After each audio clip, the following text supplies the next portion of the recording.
there, I'm Shawna Robins, founder and CEO of Third Spark, and today I'm doing an Authority Magazine interview on how to build stress resilience with a positive mindset. Today I have the pleasure of speaking with Libby Wildman. With 35 plus years of financial services experience, Libby Wildman is a partner at Davis Rea and a leader in holistic wealth planning. She created the 7 Perspectives on Money, a course and keynote that challenges the idea that economic wealth is not the only measure of success. Libby founded Liminal Escapes, a retreat to help people reshape their relationships with money, and The Collective, which is a community for female entrepreneurs. With deep expertise and emotional intelligence, she simplifies complex financial matters, helping her clients achieve balance and fulfillment across all areas of their life. Wow, Libby, thank you so much for joining me today.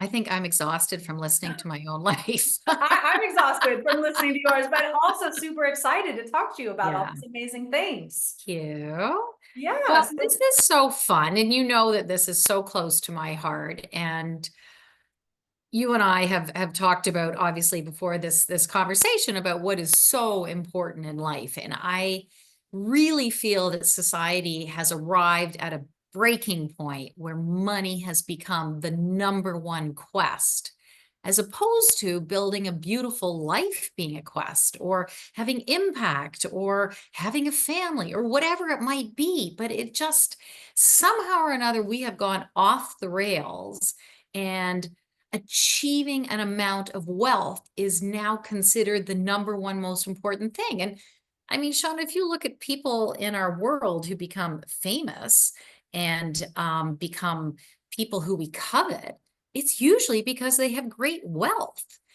And I just would really like to turn back the pages on that and help people to see that being wealthy, there's nothing wrong with it whatsoever. But when it becomes your number one quest, so much of the rest of our life can suffer, right? I mean, you work with women all the time who are looking for more energy or looking to have a more vibrant life. And I think if those people were only running after money, that would be a really difficult thing to find.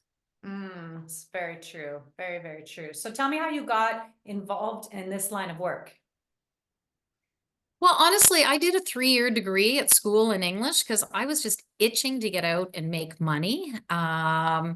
And I really didn't know where to go. And so my father worked for an insurance business at the time and said, "Why don't you join us? You'll get trained." So I got all the appropriate training in tax, estate planning, financial planning, the products that solve problems if somebody gets hurt or dies, like life insurance, long-term disability, group benefits, all that stuff. I mean, the predominance of my clients are also business owners, so there's things to look at there. But really, I was so lucky because my dad taught me about the human spirit and the human soul and how to move man's mind to action, which is really about talking with people and finding out what's important here in their hearts and here in their heads, and then saying, how do we solve this? I mean, I was just at a women's entrepreneur retreat, and one of the women in my course said, "Well, how do I know how much is enough at retirement?" And I hear this all the time. And so I challenged her to say, why don't we have a conversation about what does enough look like? Is that a private plane? Is that buying a place in Paris? Is it retiring early? Is it, I don't know, but we first have to define what is the life that you want to lead, and then we can figure out how to make the money work for you by investing it, when you're going to need it for income. Do you want to leave money behind for your kids? Do you want to give some of it away? I mean, all of those things. And the point is that money then becomes a tool versus the objective. And that's a really strong trigger for people to get rid of, often because of what they grew up with, right? The stories they grew up with. Mm-hmm. Yeah, when you think about the number one stressor, right? Money is it's money and health. Those are the two biggest stressors that people have. Yeah. Because they have a sense of lack of control, they have possible childhood triggers, like you say. So when you're talking about this mindset of how you change your definitions around money, I'm assuming that that has a big impact on your stress level. I would say there's just a great relief and a freedom, because a lot of people come in, you know, who the average person might think is wealthy, and yet for them, it's not. And that may come from the fact that in their childhood, there were money issues. Maybe they had a lot of money and their parents just handed them a credit card all the time if they were sad and said, there, go buy a dress. I mean, I literally worked with this woman who was 35, and she said every time I was sad, my dad would hand me the credit card and say, go buy a dress. And she can't stop shopping in her 30s. And it's actually causing a breakdown in her relationship with her partner and getting her into debt all the time. So, the issues around money are not just from people who didn't have enough growing up. Sometimes it's equally as damaging those who have a lot. So yeah, when people realize that money doesn't define them, it's not running away from them. It doesn't make them a bad person if they have a lot of it. If they don't have a lot of it, it doesn't mean they're dumb. So a lot of what I do, Shawna, and honestly, where I love being invited into the private tent of somebody's thoughts and feelings, is to really dig back into the stories and then to help them realize these stories no longer serve them. I mean, you're safe. This is where you are now. So how does money support what it is that you want to do? And then once we do that, then we can help them with the products. So are you investing in a 401k or in Canada an RSP? Do you need life insurance to replace your income if you die? Do you have assets you want to pass on to the next generation? And there's taxes when we die. So all of that becomes really, really easy once people can sort of get out of their own way and realize that the whole money bucket is not what they are about. It's we live in Toronto, which is one of the most expensive cities in the world, and there is a real pandemic going on with people in their 20s and 30s who think because they can not afford a home in Toronto that they will never be wealthy.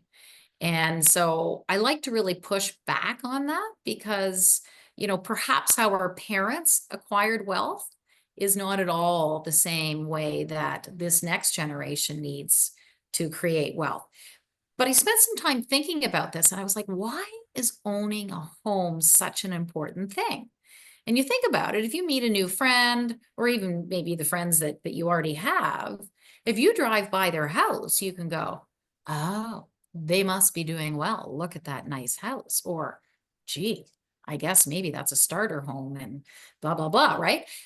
But if you don't own a home, nobody has any idea how much money is in your bank account or how much money you've saved. So again, it becomes sort of this status symbol to be able to show the world, look, I'm okay because I can afford a house. And so I, again, love working with the younger generation and also the parents who want to pass on wealth to the young generation, because it's super important that the values are passed on when we pass on wealth. It can't just be, here's the money, because often there's shame or guilt around that, or even confusion as to what they think the parents want them to do with the money. So it really is amazing, which is why I started retreats on self-connection. That, Sean, if we all believe we have a purpose in life, if we all believe that there's many, many good things we can do in our lives and ways to have impact, then the money just supports that. And that is where the relief and the stress resilience sort of enters in, because we can control how we live our lives and what our value systems are and what impact we have. We can't always control the amount of money that comes into our life. God, I love that, Libby. I love that you also touch on the stories that people have around money. I think that that's really important because so many times, like you gave the example of going into debt, right? Just as a coping mechanism for stress. I think a lot of people have coping mechanisms that maybe aren't supportive. And how are ways that women especially can develop better, stronger coping mechanisms when it comes to money, when it comes to financial planning, so that they can lower their stress levels and actually not, increase them by making poor choices. Yeah, so I mean, there's a number of things they can do. And the problem with getting into debt is that when that increases your stress, we actually start to make bad decisions in life. We may start to self-medicate, which is not healthy for us. We may not sleep well because we have that stress. We may start borrowing money at higher and higher interest rates because we can't pay off our credit cards on time and things like that. So managing your debt is actually really, really, really important. But let's say you are in debt, or let's just say you have no bloody idea where to start with managing your money. I would say, first of all, find an advisor that you like and you trust, and understand the different platforms that are out there, because there are some that are fee for service. So once they solve your money issues, they're not going to then say, we can invest your money and we can put in place life insurance to protect your family. That's just one platform. I work on a platform where our company, we do everything to do with money. So we do all the planning, but then we also are able to hold the hand of the client and deal with the solutions, which a lot of people like, but that's not for everybody. You need to be really, really clean and honest with whoever you're talking to as an advisor, or they're not going to be able to help you. And then you want to be able to set a plan. And if you're in debt, then how are you going to pay that off? Can you consolidate it? Credit cards are usually at like 21, 22, 23%. You know, maybe you can get a bank loan at 5 or 6 or 7 or 8%. If you're really in trouble, maybe you get a bankrupt trustee to help you with that. But if you really are just at the point where you do not know, there's tons of free material online. But I also caution you, because there's a lot of people who are selling courses where they say, oh my God, I was in debt by $100,000 12 months ago, and now I have $1 million in the bank. Like, seriously, that stuff doesn't happen. So find a platform, a place, an advisor with somebody that you can like and trust, and sort of suits your personality, and, you know, and just be wary of scam artists. But I think, first of all, you just have to actually get really clear with your numbers. Put on your big girl pants, get out your pen and paper, and write down, what do you owe where? What do you make? What are your hard costs? What are your controllable costs? That's what I call your variable costs, your controllable costs. Where could you cut money? Where do you have savings? Where do you have investments? And then set some goals for yourself, but make the goals bite size if you're just starting out with all of this. But the key thing is not being la, la, la, la, la, la, la, which is what I find women do. I don't understand money. My dad always looked after that in my house. It's like, you know what? No, you're an adult now.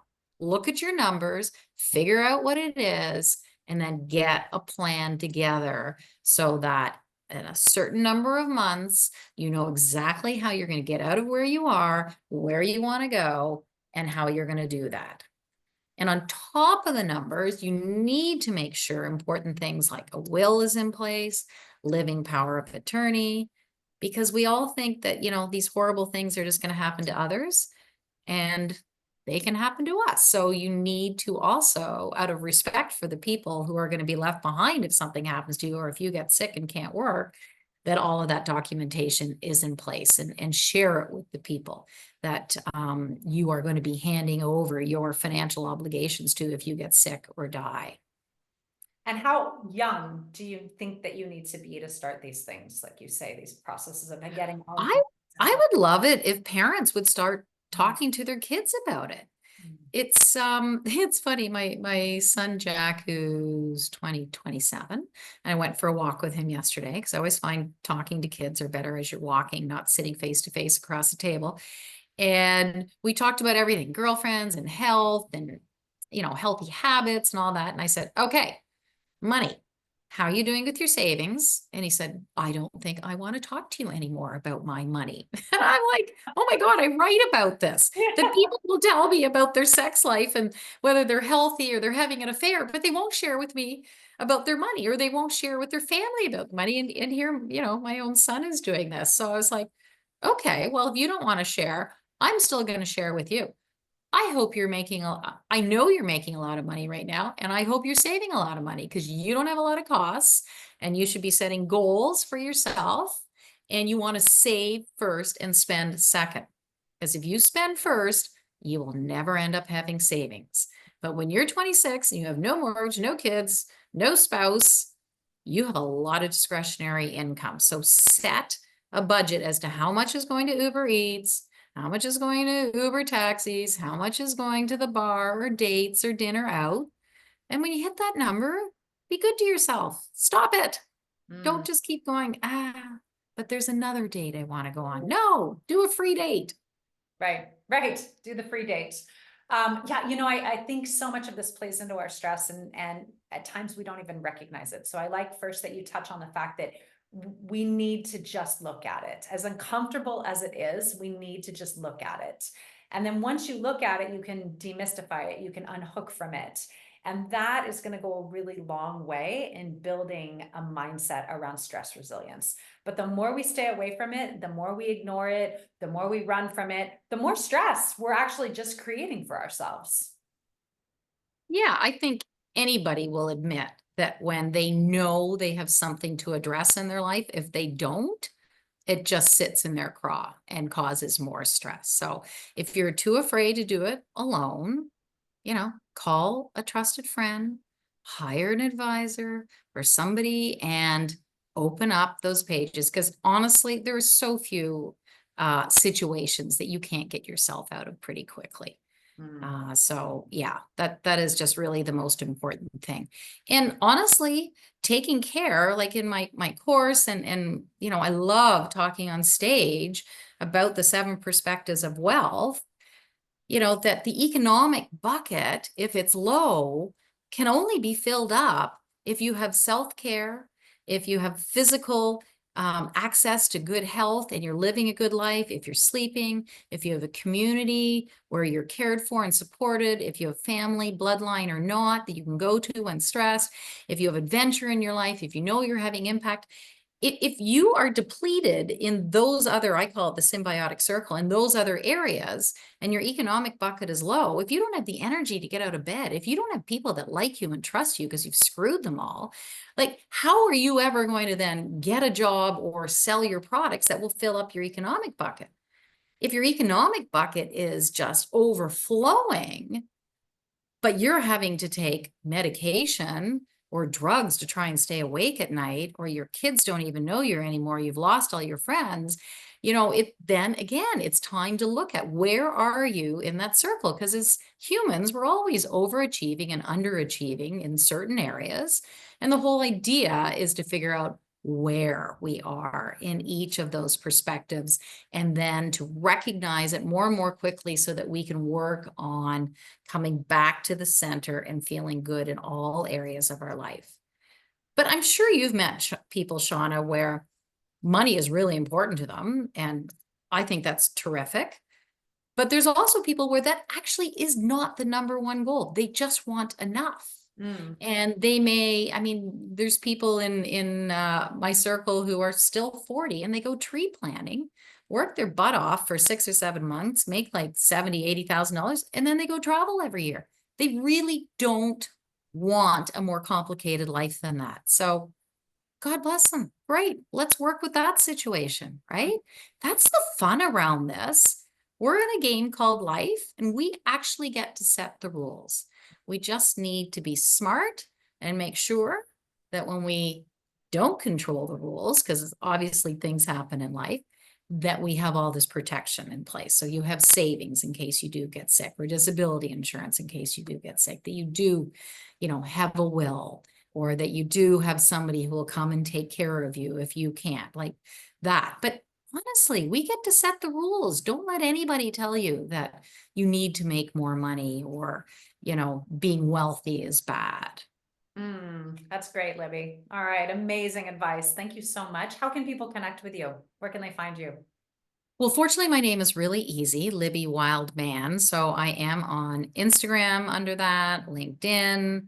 I actually just created a website called libbywildman.com. So it's really, really easy to get in touch with me.